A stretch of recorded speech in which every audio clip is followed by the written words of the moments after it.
Hello. Just so you know, as I was beginning to do this, my cat climbed up, my baby, my Fang. He hopped up and was like headbutting or rubbing against the laptop and then climbed over here onto me and is doing the thing cats do where he's being absolutely adorable but sending fur flying everywhere. Um, so I will be sitting here petting him as he purrs, and I can't guarantee exactly what angle the camera is right now, because I just have this green dot to look at. But it's a fun way to start. So I wanted to go ahead and get started with the first lecture video. This one is chapter 1 of your book. This is what your book should look like. It's really kind of cute. That's a red panda. Your book goes on and on about how they were trying to decide if it's more closely related to a giant panda or if it's more closely related to a raccoon. So there's a whole thing about that, but we're not going to worry about that. Chapter 1, this is going to be one of the shorter ones, with the exception of how much I tend to just kind of ramble because I am incapable of not talking, it would seem. You would never guess I didn't say my first word until after I was 2, would you? Yeah, because I talk. Anyway, chapter 1 is kind of like a highlights reel for the entire textbook. So we're going to go through it. I'm going to tell you some of the stuff so you start to get an understanding of some of the concepts, and you will notice some of these I'm going to straight up say are Bio 1, 2, 4, so you don't even have to worry about it yet. So here we go. The study of life. That's one thing to remember for biology. Biology literally means the study of life. Bio means life, and ology is study. I was going to break it down with another one, but that's literally what it is. So bio is life, ology is study. That's why biology is the study of life. Now, when you say that, you start wondering, so what is life? There's properties. We have order, reproduction, growth and development, energy processing, regulation, response to the environment, and evolutionary adaptation. And the cell. The cell is the structural and functional unit of life. So you have to have a cell. The cell is the first bit of life. And Bio 1, 2, 3 is pretty much cell biology. So in Bio 1, 2, 3, we're going to start at the base with like atoms and molecules and then work up to the cell. And we will end Bio 1, 2, 3 with genetics, which, yay, I love that one. That's my favorite. Okay, here we go. Your book is showing you how this breaks down. I kept it in here so we could talk about it. We have order, reproduction, growth and development, response to the environment. That's a Venus flytrap. They're so cool. Energy processing, which means you're eating it, you're turning it into your own. Regulation shows this guy because he's up on the rock getting the sunlight in order to regulate his temperature. That's why that picture. Evolutionary adaptation. So this is how things change throughout time, adapt to their environment kind of thing. Now, we have taxonomists who came up with these things. We have domain bacteria and archaea and domain eukarya. Eukarya includes protists and the kingdoms fungi, plantae, and animalia. These are all covered in Bio 1, 2, 4. So you don't really even have to worry about it for us now, unless it happens to show up on like the extra quiz or something. And the extra quiz, it's because I just put all the questions in there. But this is Bio 1, 2, 4. These, again, Bio 1, 2, 4. Now, visualizing the concept. In life's hierarchy of organization, new properties emerge at each level. So this is basically just reminding you that the study of life is very broad. It covers so much stuff. Like I said a moment ago, Bio 1, 2, 3, we start with atoms and molecules to the cell. And then in Bio 1, 2, 4, we go from the cells to the tissues, to the organs, organ systems, organisms, and then we even do the entire planet. So Bio 1, 2, 4 covers a huge range. Bio 1, 2, 3 is just kind of like the kiddie pool. We're getting in there, we're getting some basics. We're learning don't pee in the pool, basically, you know. We're learning don't stick our head underwater and try to breathe because we can't do that. We do bio 1, 2, 3 to get a basic understanding of the base. Bio 1, 2, 4, oh my gosh, it's pretty much you yell cannonball, jump into the pool, and you're swimming. So paying good attention to bio 1, 2, 3 is helpful. Be ready for 1, 2, 4. Okay, then we have emergent properties. These result from the specific arrangement and interactions among component parts. This just simply means specifically the way things are put together and how they act with each other brings about specific properties. And I know I'm getting so distracted, but my kitty's so cute. He's sitting here tucking his little nose underneath my arm, and I don't know. I think he likes when I work from home. He misses me. Okay. So here we're showing you the largest, the most inclusive is the biosphere. It's showing you where Florida is because it's trying to show you a section in Florida. So we've got the biosphere, and then the next largest would be the ecosystem, then the community, the population, and then the organism. From the organism, we have organs and organ systems, then we have tissues, cells, organelles, and atom molecules. Notice I have circled this area to show you we are starting with atoms, molecules, we're doing organelles, and we are doing cells. So this is what we cover in bio 1, 2, 3. Everything farther than that is going to be in bio 1, 2, 4. So science. Science is a way of knowing something, a way to understand the world. There's a whole lot of misunderstanding about science, and that is part of what I want to cover. Have to because it's in the textbook, but there's parts I really want to cover as well. So science is evidence-based.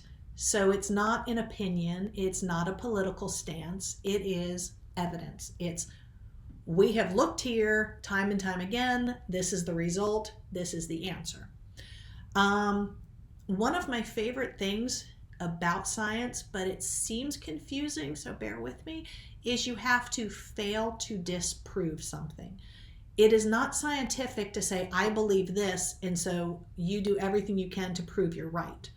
The only way you can prove you are right with science is by trying your hardest to prove that you are wrong. If you try to look at everything else to prove that you are wrong, and you cannot prove you are wrong, then you must be right. That's what I really like because it forces you to have zero bias in the science field. Example, I have water in here.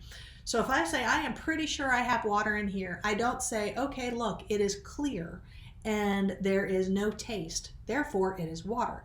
That would be proving I am right. I have to try to prove I'm wrong, so my first thing is I would test it for sugar. Is there sugar in here? Nope, there's no sugar in here. So then I would test it for carbonation. Then I would test it for protein or for carbs.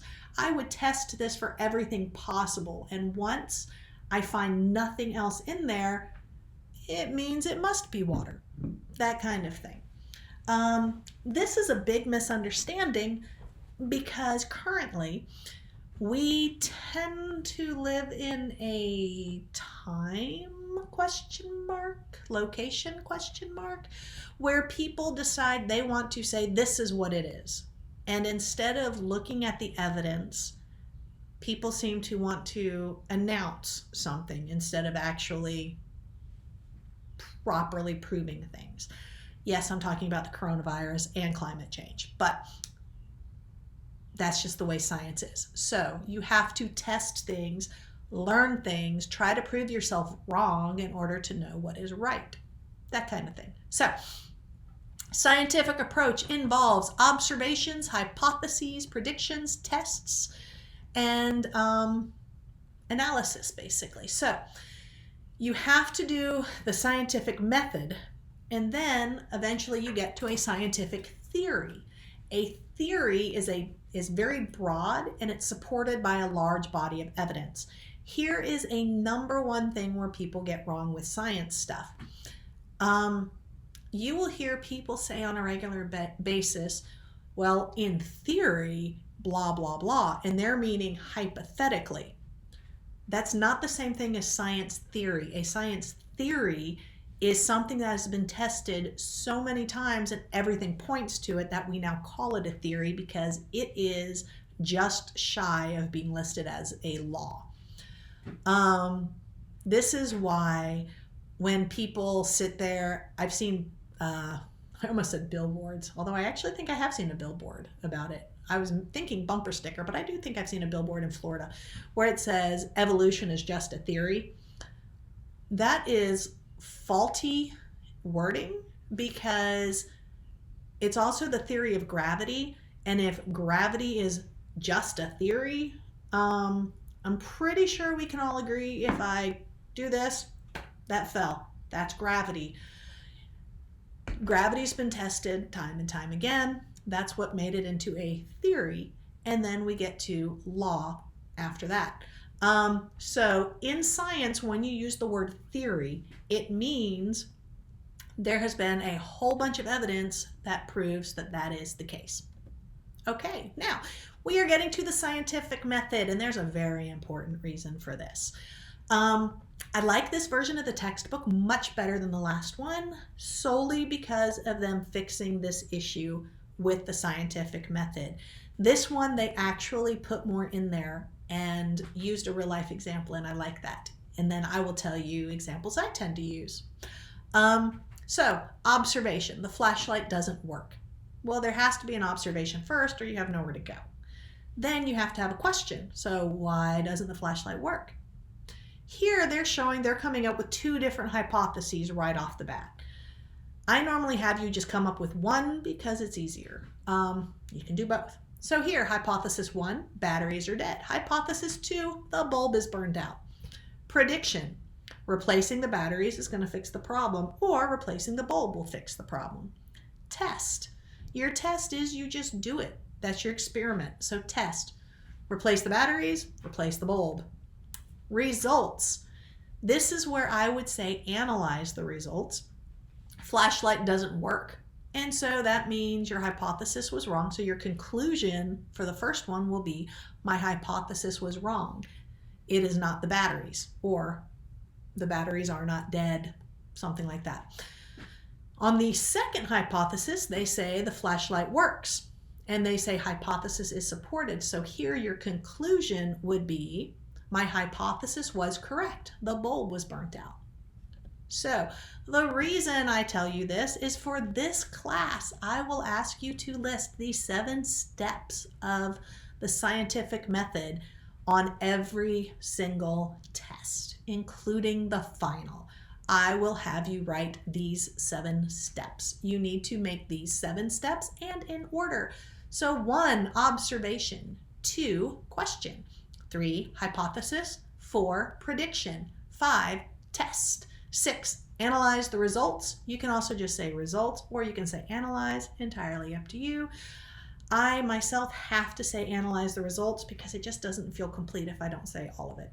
And 7, conclusion. You have to end with conclusion because concluding it is where you say my hypothesis was correct, or my hypothesis was incorrect. If you say can't get the words out. If you say my hypothesis was incorrect, you then go back to hypothesis and you come up with a new one. We have a scientific method lab, and I will go into more detail on this in the video for the lab, and I will give you my examples at that point because I realize I don't need to do it for this. I'll do it for the lab part. All right, now you can test your hypothesis using controlled experiments. So a lot of times, most of the times, you will have a control in a proper scientific experiment. The reason I said a lot of the times and most of the times and not all of the times is in the example we just used with the flashlight, we didn't have a control.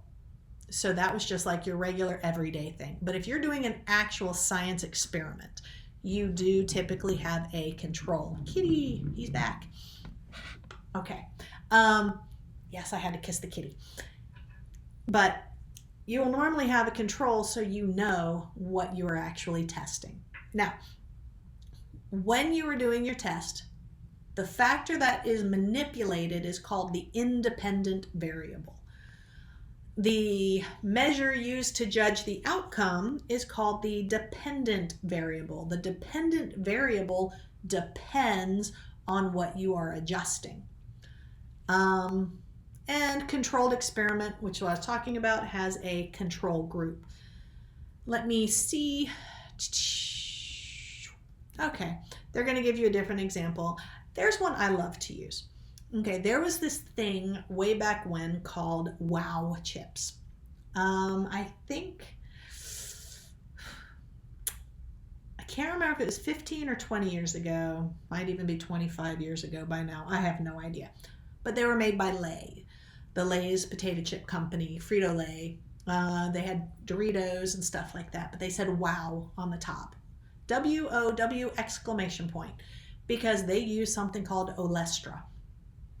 And the Olestra was being used instead of regular vegetable oil in the frying of the chips. So they had all these wow chips, again, potato chips, Doritos, stuff like that, and it had 0 fat.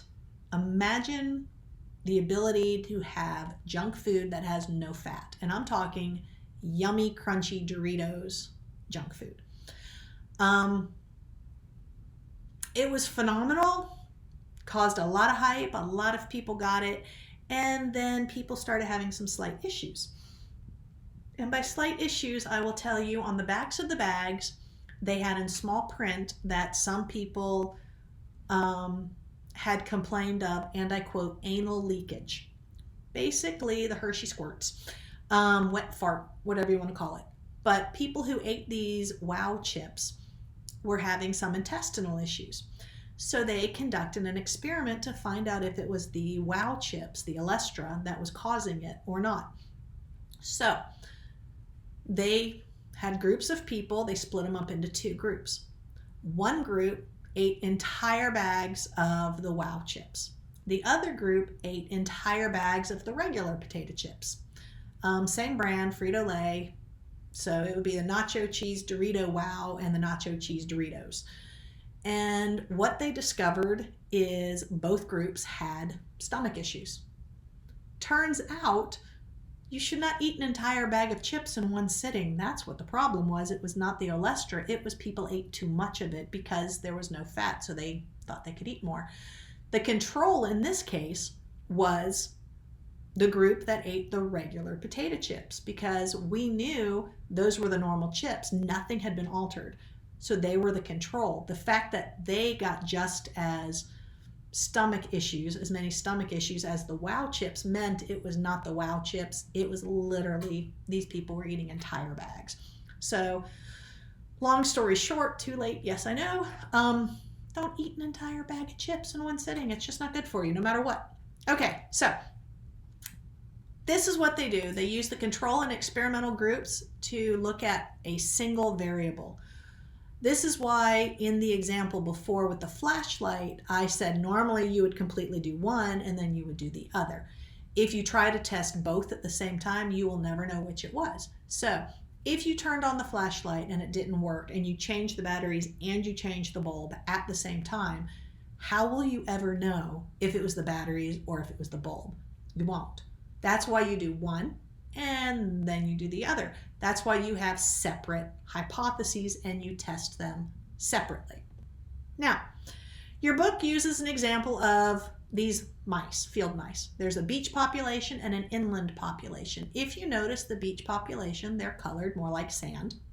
And the inland population are colored more like the foliage, the browns and stuff like that, so they blend. This is a camouflage kind of thing. So here they were trying to figure out which ones survived. So the number of attacks on the camouflaged ones was a lot lower than the number of attacks on the non-camouflaged models. So it wasn't necessarily that the inland mice are attacked more often than the beach mice, because if you look, it's a 71 and a 76%. The issue was if they stood out, they got attacked. That's all. So yeah. So that was their little experiment. I feel sorry for the little mice, because imagine if you have always been inland and then all of a sudden you're plopped onto a beach and things come down and munch on you because you're brown on white. It, kind of sucks. Okay, scientific thinking. Hypotheses can be tested using observational data. This just means you're able to look at things and observe. There are so many ways to observe things. Sometimes it's going to literally be what you see. Other times it can be what you record. It can be a measurement. It can be a weight, that kind of thing. They're saying physical similarities, like at the very beginning when I said that about the red panda, they said the red panda looked so much like raccoons, and so they figured, must be related to the raccoon. But then later, other scientists said where it lives and what it eats is a lot more like giant pandas. And so maybe it's more like a giant panda and less like a raccoon. But then later, even more scientists actually checked out their DNA and looked at the DNA sequencing and discovered they are not actual giant pandas. They are not actually raccoons. They are their very own species in their very own family. They are completely and utterly branched off. But we talk more about the branching again in Bio 124.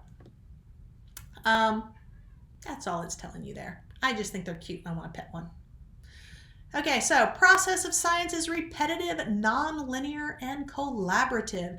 This means you have to be able to test it and retest it and retest it and retest it and retest it and retest it ad nauseum. If you do a test and you get an answer and you cannot replicate that test and get the same answer, then it doesn't count. Just because you get a result once does not mean it is accurate. You have to do it over and over and over again. You also need to share this knowledge, because if you share it with the rest of the science community, they also have to be able to replicate the same test you did, and they have to get the same answer. Because if you do it this way and you get an answer, these people do exactly what you say you did and they get a different answer, that means somebody's wrong, which means you don't have the right answer. So communicating with each other is key. This is also the reason why science is constantly learning. It's always changing. There's a little bit more and a little bit more. Coronavirus, perfect example. It shows up, smacks us upside the head, and we're like, holy crap, what is going on? And then the scientists say, okay, here's what we believe. And if anyone actually pays attention, notice scientists never say, it is definitely XYZ. They say it is most likely, or it looks like, it seems to be, because we always leave that little bit of wiggle room because we know we're probably going to have to change something, because we are always learning. We're always learning because we are sharing the information and more scientists are digging in. And the sooner everybody can realize there's always somebody smarter than you, it helps, because you want the smarter person to get involved, to look through and verify what you've already learned. Now, for the coronavirus, when it first came up, they said, okay, we believe this, this, this, and this. And then later they're like, oh, okay, so we were right about this, this, and this, but now we realize this is really this, which is why things kept changing. The more we learned about it, the more we understand, the more we can talk about. One of the huge things with the coronavirus is the amount of mutation involved. There's a website I was following for a while as it was showing how much it was branching off. And so people getting infected with the coronavirus, say in New York, might be a slightly different strain than the people getting infected in Georgia, which is a different strain than the ones in China. So it's all still the coronavirus, but slightly different strains. Each time it adapts and it evolves and it changes, it makes it a little bit different, and so that makes another thing we have to learn.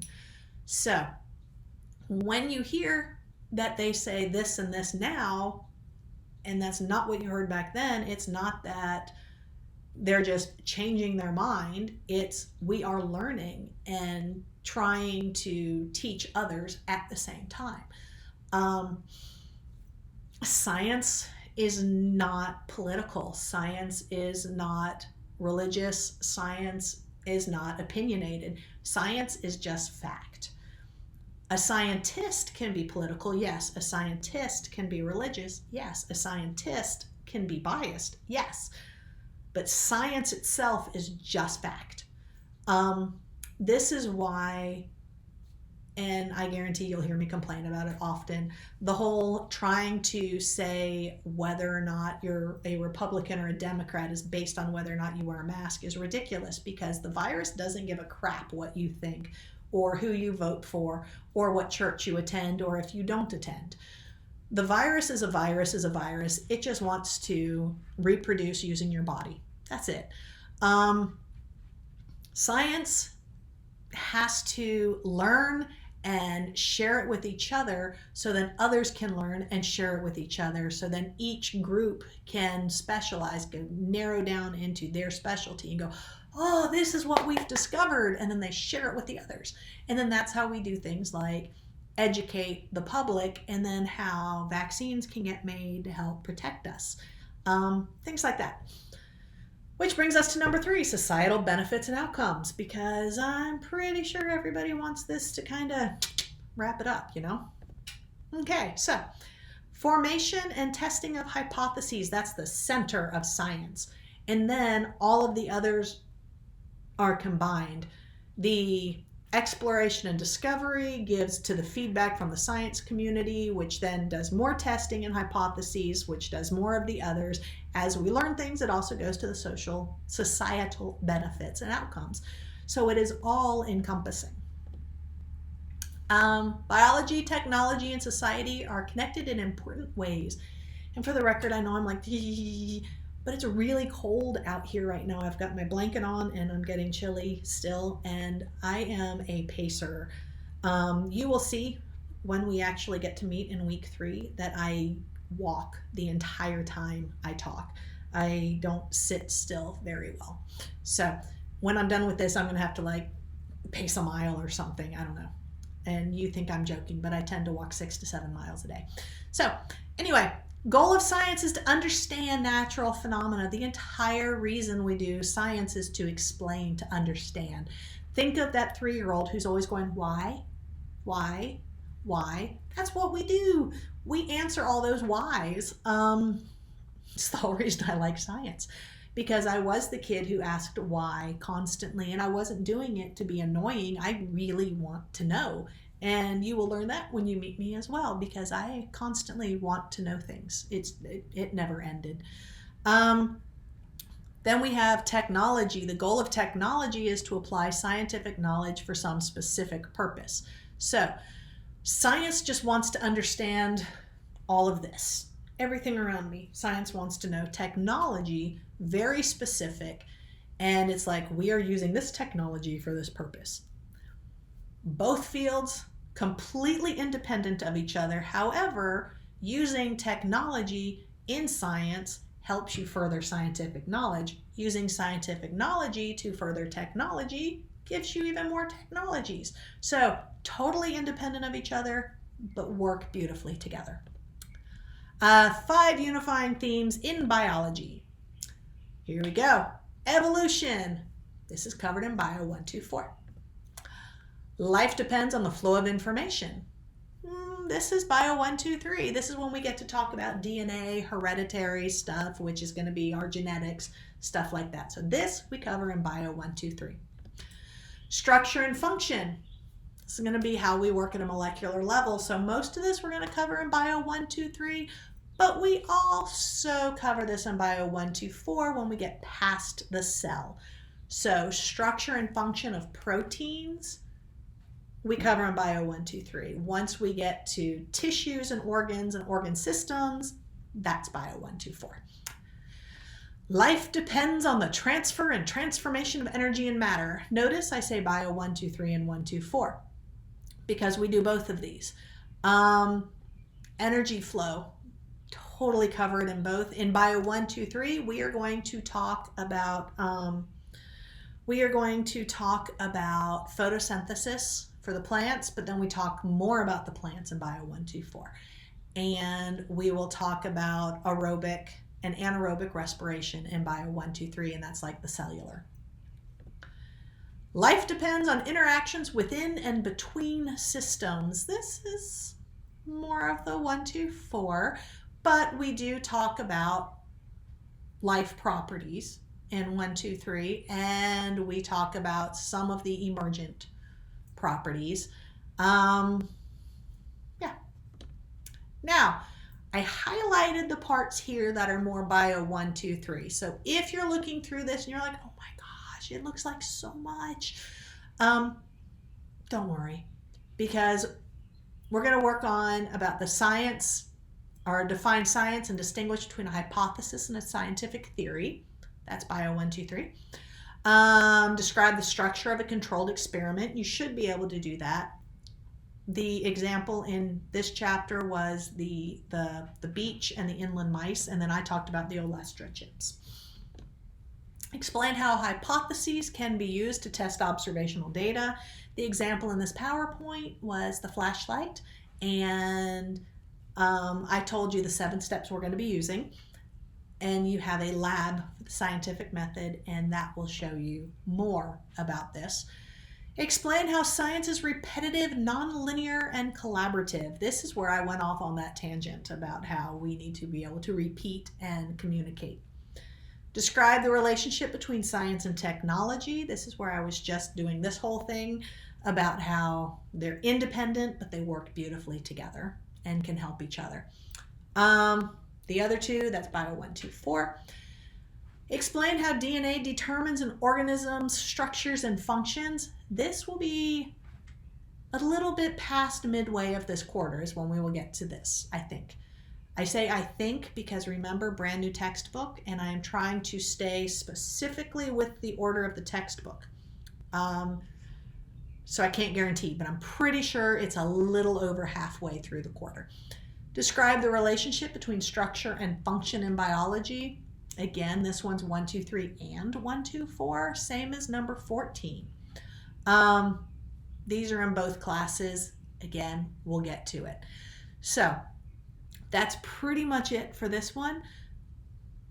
Like I said, this is more of a highlights reel. It's to get you going. And if you actually watch this, I am going to say if you actually watched this might be a good time to add to the lecture assignment. So I am going to tell you to write up for the hybrid, the lecture assignment 1, tell me about this video. What parts of Bio 1, 2, 3 you think you might be looking the most forward to. Give me your feedback on the video, not just how distracting or distracted I am, because I know I am, because I'm very me, but it's me, and I purposely don't edit because, you know, I can't edit when I'm in the classroom, so you kind of get me full force. So, yeah, I think your first lecture assignment is going to be to tell me about this lecture. And then once you're done, in a little bit, I am going to make the second lecture, which is going to be chemistry, and that'll be up and going.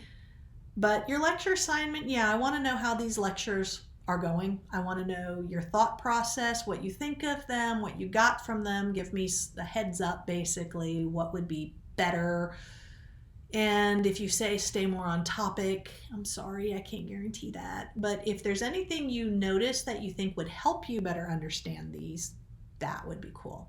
So let me know that. I think that'll be a good lecture assignment. Yeah. Good luck finding it. Hopefully you listened. Okay. I guess see you in the next video. Peace.